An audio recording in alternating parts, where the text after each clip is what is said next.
بسم اللہ الرحمن الرحیم۔ باب قیام شہر رمضان وما فیہ من الفضل۔ ماہ رمضان کے قیام اور اس میں موجود فضیلت کا باب۔ ماہ رمضان کے قیام سے مراد نماز تراویح ہے، اور تراویح کی جو فضیلت ہے اس کا اس باب میں بیان ہے۔ تو گویا اس طرح سے آپ اختصار کے ساتھ کہہ سکتے ہیں کہ نماز تراویح ادا کرنے اور اس کی فضیلت کا باب۔ اخبرنا مالک اخبرنا ابن شہاب عن عروۃ بن الزبیر۔ ہمیں خبر دی مالک نے، ہمیں خبر دی ابن شہاب نے عروہ ابن زبیر سے روایت کرتے ہوئے، وہ ام المومنین حضرت عائشہ رضی اللہ تعالی عنہا سے روایت کرتے ہیں، ان رسول اللہ صلی اللہ علیہ وسلم صلی فی المسجد فصلی بصلاتہ ناس، کہ اللہ کے رسول صلی اللہ تعالی علیہ وسلم نے مسجد میں نماز ادا فرمائی تو آپ کی نماز کے ساتھ اور لوگوں نے بھی نماز ادا کی۔ ثم کثروا من القابلہ، پھر اگلی شب لوگ بڑھ گئے۔ ثم اجتمعوا اللیلۃ الثالثۃ او الرابعۃ فکثروا، پھر تیسری شب یا چوتھی شب سب یکجا ہوئے تو زیادہ ہو گئے۔ فلم یخرج الیہم رسول اللہ صلی اللہ علیہ وسلم، تو اللہ کے رسول صلی اللہ تعالی علیہ وسلم ان کی طرف تشریف ہی نہیں لائے، یعنی اپنے کاشانہ اقدس سے باہر ہی نہیں نکلے۔ فلما اصبح، تو جب صبح ہوئی، قال قد رأیت الذی قد صنعتم البارحۃ، حضور صلی اللہ تعالی علیہ وسلم نے ارشاد فرمایا کہ میں نے اسے دیکھ لیا جو تم سب نے گزشتہ رات کیا، یعنی جو یکجا بیٹھ کر کے انتظار کر رہے تھے وہ میں نے دیکھ لیا۔ پھر میں آیا کیوں نہیں؟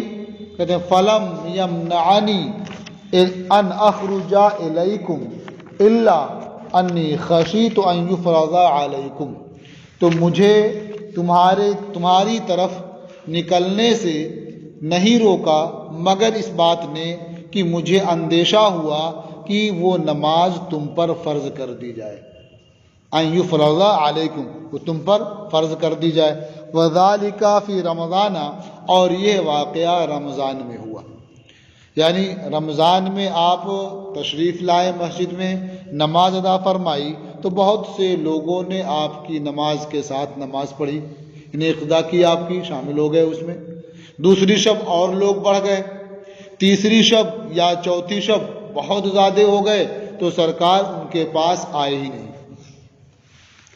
اس حدیث پاک سے اتنی بات واضح طور پر معلوم ہوتی ہے کہ تراویح یہ نبی کریم صلی اللہ تعالی علیہ وسلم کی سنت ہے۔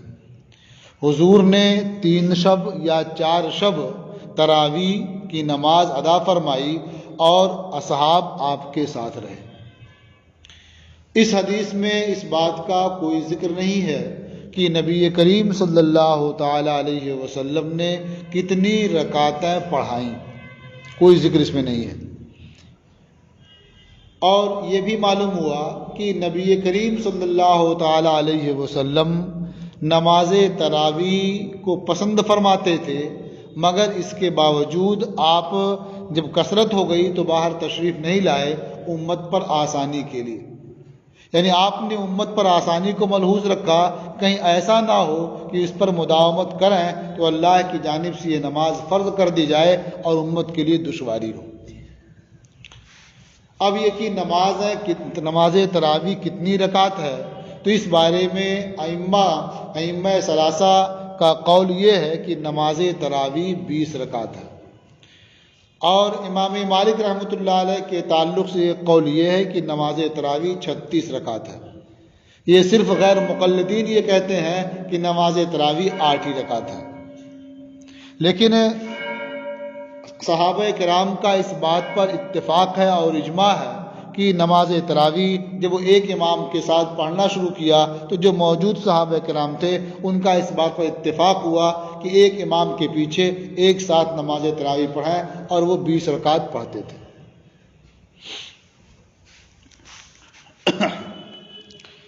اخبرنا مالک حدثنا سعید المقبری عن ابی سلمۃ بن عبد الرحمن انہ سأل عائشۃ، ہمیں خبر دی مالک نے، ہم سے حدیث بیان کی سعید مقبری نے، وہ ابو سلمہ ابن عبد الرحمن سے روایت کرتے ہیں کہ انہوں نے ام المومنین حضرت عائشہ رضی اللہ تعالی عنہا سے دریافت کیا، کیف کانت صلاۃ رسول اللہ صلی اللہ علیہ وسلم فی رمضان، ماہ رمضان میں اللہ کے رسول صلی اللہ تعالی علیہ وسلم کی نماز کیسی ہوتی تھی، یعنی کس طرح سے آپ ماہ رمضان میں نماز ادا کیا کرتے تھے۔ قالت، ام المومنین نے فرمایا، ما کان رسول اللہ صلی اللہ علیہ وسلم یزید فی رمضان ولا غیرہ علی 11 رکعۃ، اللہ کے رسول صلی اللہ تعالی علیہ وسلم رمضان میں اور غیر رمضان میں 11 رکعت سے زیادہ ادا نہیں فرماتے تھے، یعنی رمضان ہو یا غیر رمضان ہو آپ 11 رکعت ادا فرماتے تھے۔ اب وہ کیسے پڑھتے تھے؟ فرماتے ہیں یصلی 4 فلا تسأل عن حسنہن وطولہن، حضور 4 رکعت ادا فرماتے تھے تو تم ان 4 رکعتوں کے حسن کے بارے میں اور طول کے بارے میں دریافت نہ کرو، یعنی وہ 4 رکعتیں کتنی لمبی پڑھتے تھے اور کس قدر وہ قیام کرتے تھے، رکوع فرماتے تھے، اس کے بارے میں تم دریافت نہ کرو۔ ثم یصلی 4 فلا تسأل عن حسنہن وطولہن، پھر 4 رکعت نماز ادا فرماتے تھے، تم ان کے حسن اور طول کے بارے میں دریافت نہ کرو، یعنی وہ کتنی اچھی 4 رکعت پڑھتے تھے، کتنی لمبی قرات کرتے تھے، ان کے بارے میں تم دریافت نہ کرو۔ ثم یصلی 3، پھر 3 رکعت ادا فرماتے تھے، یعنی 4 ایک مرتبہ ادا کیا، پھر 4 ادا کیا، پھر 3 ادا فرماتے تھے۔ قالت، فقلت یا رسول اللہ اتنام قبل ان توترا، ام المومنین فرماتی ہیں میں نے عرض کیا، اے اللہ کے رسول، کیا آپ وتر ادا کرنے سے پہلے سوتے ہیں، آرام کرتے ہیں؟ فقال یا عائشۃ عینایا تنامان ولا ینام قلبی، عائشہ میری آنکھیں سوتی ہیں اور میرا دل نہیں سوتا ہے۔ اس حدیث پاک میں ام المومنین نے جو نبی کریم صلی اللہ تعالی علیہ وسلم کی نماز کا ذکر کیا، یہ نماز تراویح نہیں تھی بلکہ یہ نماز تہجد تھی، اس لیے کہ ام المومنین نے فرمایا کہ رمضان اور غیر رمضان دونوں میں آپ اس سے زیادہ نہیں فرماتے، تو اگر یہ نماز تراویح کا بیان ہوتا تو ظاہر بات ہے کہ تراویح رمضان کے علاوہ میں تو ہوتی نہیں ہے، اور آپ رمضان میں بھی پڑھتے تھے اور رمضان کے علاوہ بھی، تو معلوم ہوا کہ یہ تراویح کے علاوہ کوئی اور نماز ہے۔ تو یہ نماز کون سی ہے؟ تہجد کی، اس لیے کہ ام المومنین دریافت کرتی ہیں کہ آپ وتر ادا کرنے سے پہلے سوتے ہیں یا نہیں سوتے ہیں، یعنی یہ نماز تو اس کے بعد آپ پڑھتے ہی ہیں، کیا ان دونوں میں فرق کے لیے بھی آپ سوتے ہیں؟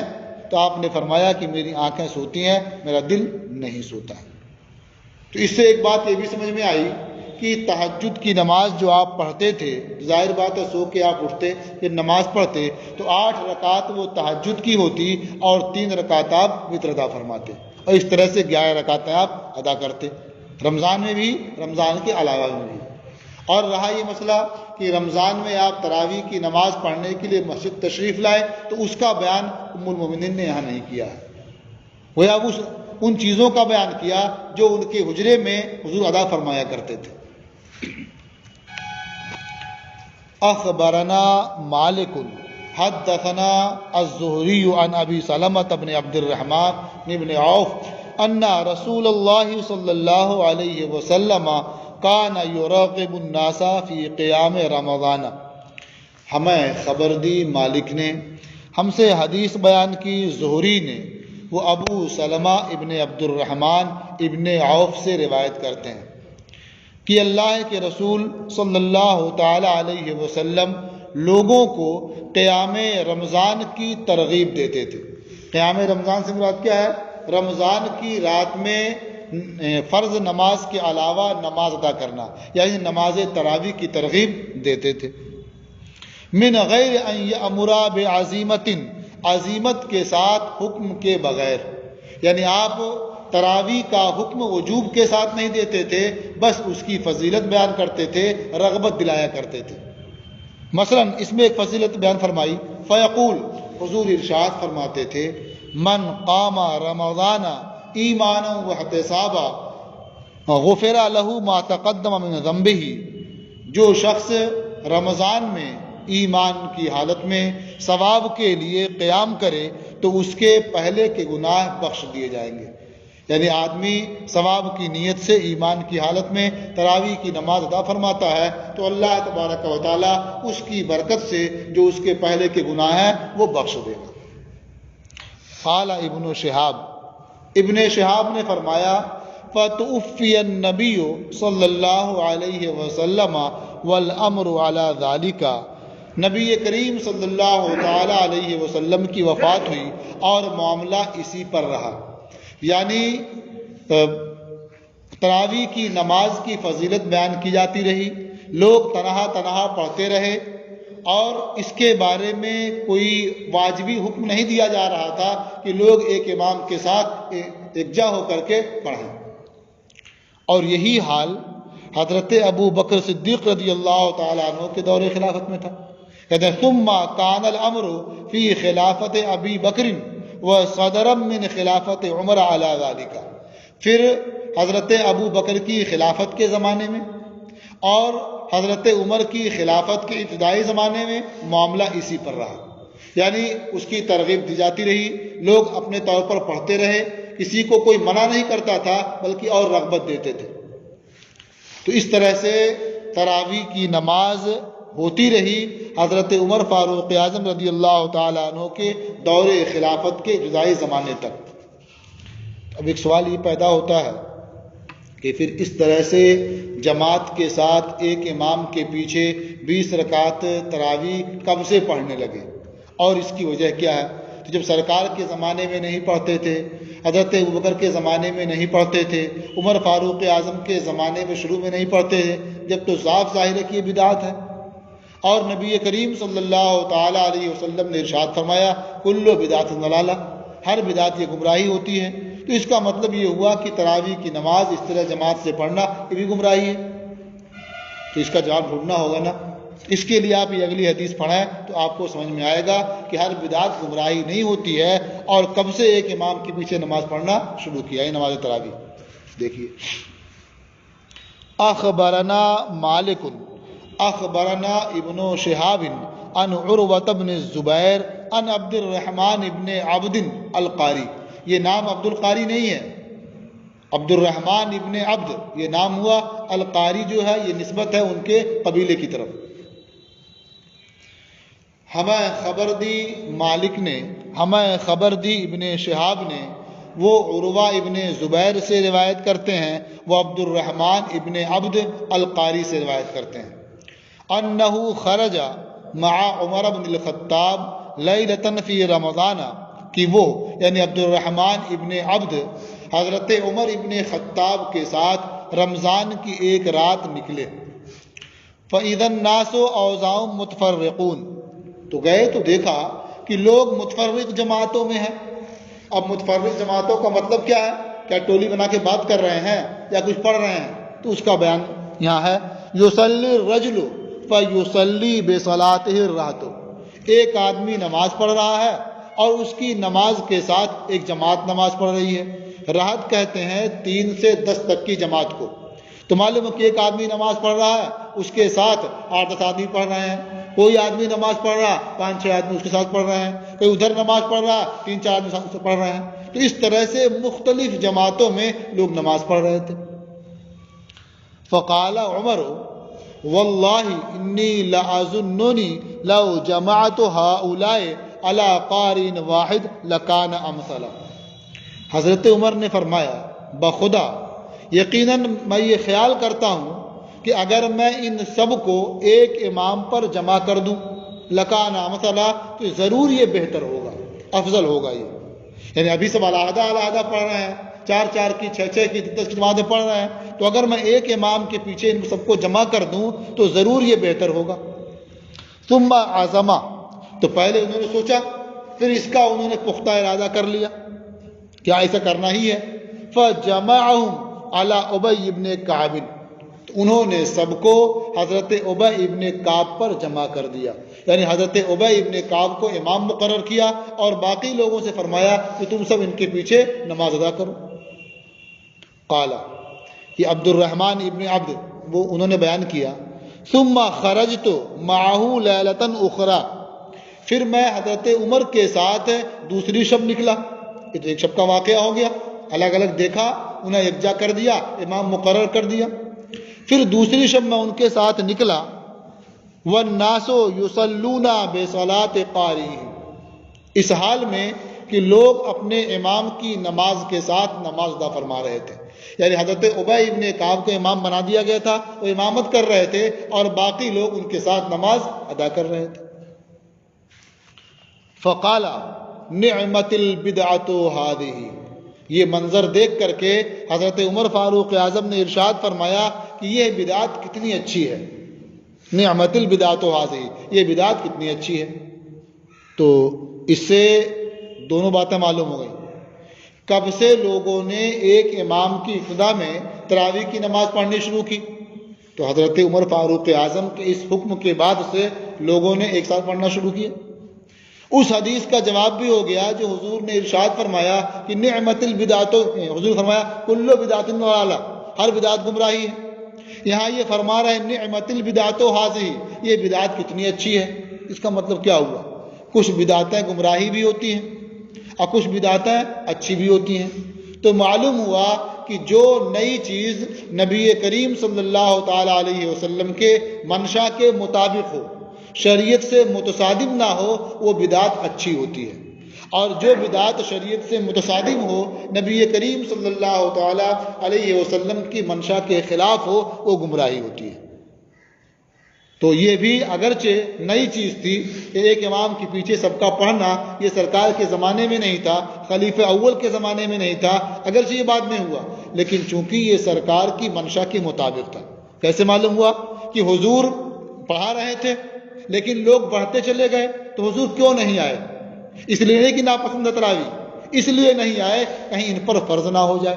اب وہ خطرہ تھا نہیں، اب تو جو فرض ہونا تھا ہو چکا، اب تو نئی نماز فرض ہونی نہیں، خطرہ ختم ہو گیا۔ تو گویا سرکار بھی چاہتے تھے سب کو پڑھائیں، اس خطرے کے باعث نہیں پڑھا رہے تھے، اب وہ خطرہ ختم ہو گیا، انہوں نے قائم کر دیا اسے، تو سرکار کی منشا کے مطابق ہی ہوا، شریعت سے متصادم بھی نہیں ہے، اس لیے یہ بدعت اچھی بدعت ہے۔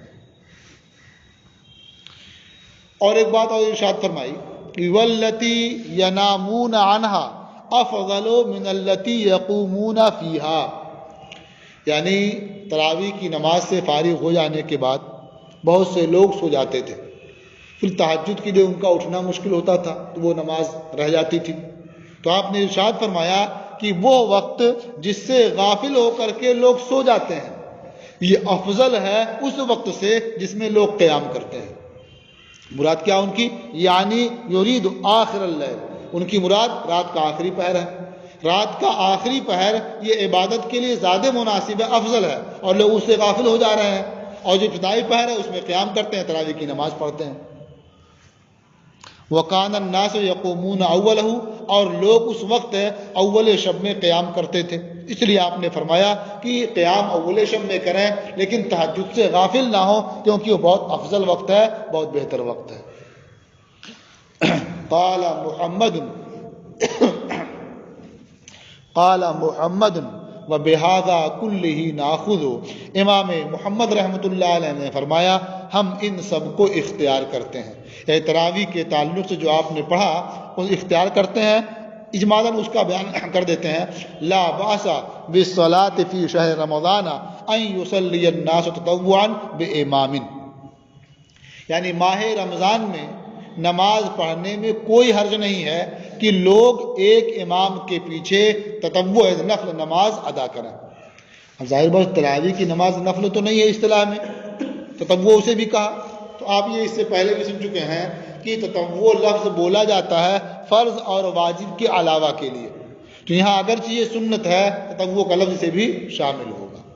تو معلوم ہوا کہ فرض یا واجب کے علاوہ اور نماز بھی ایک امام کے پیچھے پڑھیں، اس میں کوئی حرج نہیں ہے ماہ رمضان میں۔